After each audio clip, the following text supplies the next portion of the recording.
Hello, and welcome to Cinema Clips. Being a doctor on Grey's Anatomy isn't just about saving lives.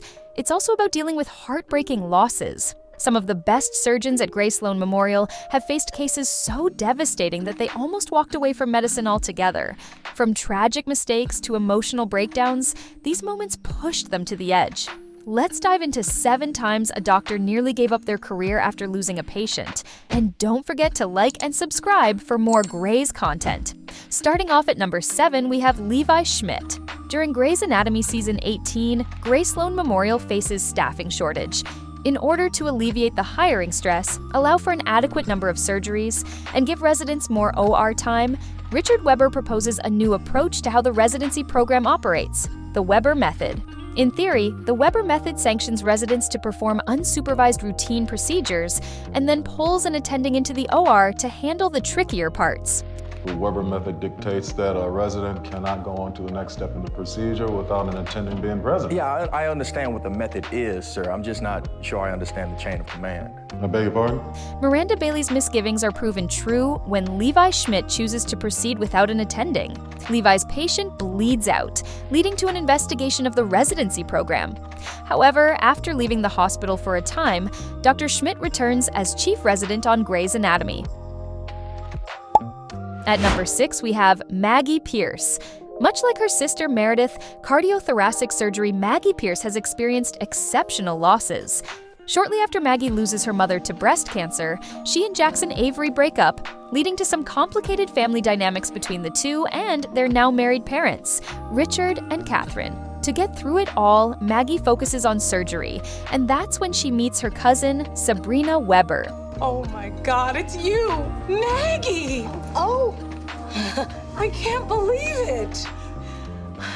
And who am I now? Oh, sorry, I'm Sabrina, but everyone calls me Sabi, rhymes with baby, and this is my dad, Chris. Sabi is Richard's niece, someone he never mentioned to Maggie because of the bad blood between him and his brother, Sabi's father, Chris. After forming a fast friendship with Sabi, Maggie hopes to repair the brothers' relationship and encourages her to go through with surgery, even though Chris has reservations. When Sabrina codes suddenly, Maggie rushes to save her, but an alarming number of clots clog Sabi's bypass machine. Connected bypass in time. There's just too many clots. We need some more ice. We need to cool her down some more. Here, 7 minutes is too long. We can get her back. We can get her back. Her entire circulation is clotted off. There's no way she can recover from that. All right, she's gone. Come on. Hey, everybody stop. After losing Sabi, an inconsolable Maggie quits, and to top it off, Chris sues her for medical malpractice. And at number 5, we have Jackson Avery. In season 15's With a Wonder and a Wild Desire, Jackson tells Maggie he's fine with April Kepner's new and sudden marriage. To him, April's abrupt choice is tied to her faith, something he's come to admire. Distracted, Jackson is almost hit by a car, but Andrew DeLuca pulls him out of harm's way. Bike rider Nisha is hit instead, convincing a very driven Jackson to believe he was spared in order to save Nisha's life. It's an open femur fracture. Easy, got it. She's a human bike wreck. Bike frame seems to be tamponading a pretty serious thigh bleed, so we wanted to make sure to get her into a controlled environment for the extraction. Although Nisha's first surgery goes well, complications arise in the following episode. Without waiting for Link, Chris Carmack, the patient's primary surgeon, a purpose-driven Jackson rushes Nisha to the hospital's new hyperbaric chamber. Believing the oxygen-rich environment will produce a better surgical outcome, Jackson disregards the fact that once pressurized, the chamber can't be immediately opened. After Nisha flatlines, an outraged Jackson performs CPR for 35 minutes. This incident is one of many that pushes Jackson to step back from surgery briefly. At number 4, we have Ben Warren. In this episode, the hospital is on lockdown, and Ben performs what he deems to be a necessary emergency C-section. Using the meager crash cart supplies he has access to in a hospital hallway, Ben considers himself a hero.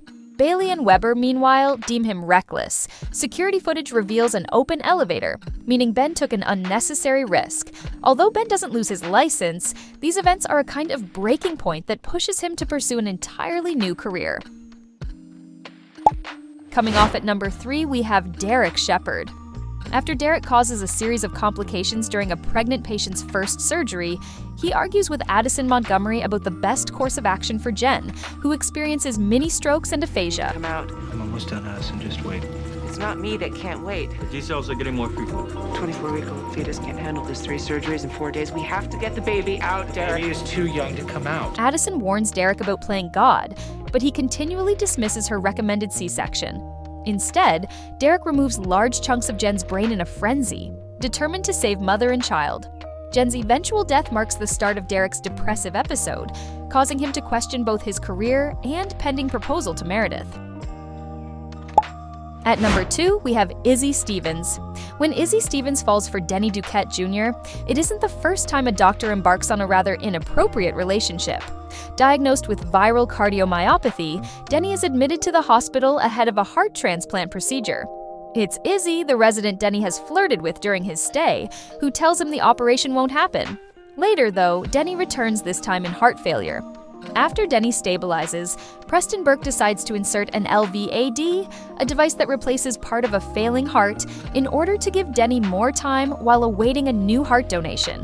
When yet another organ donor falls through, Izzie claims Denny is worsening and cuts his LVAD wire to further fool UNOs.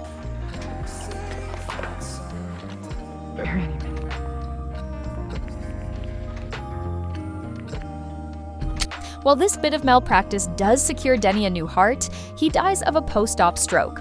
Although the loss wrecks Izzie, she resigns from being a doctor and later opens a clinic in Denny's memory.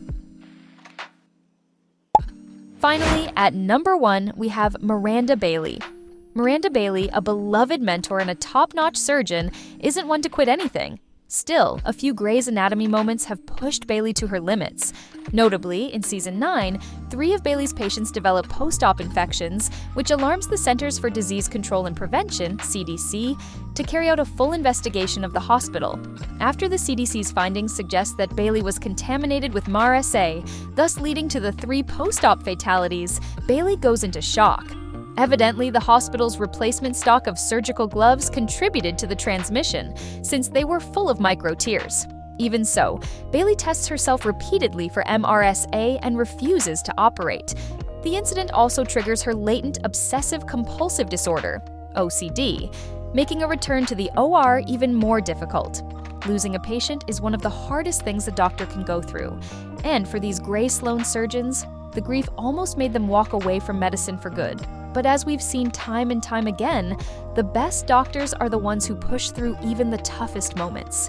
Grey's Anatomy proves that healing isn't just for patients, it's for the doctors too. Don't forget to like and subscribe for more Grey's Anatomy content.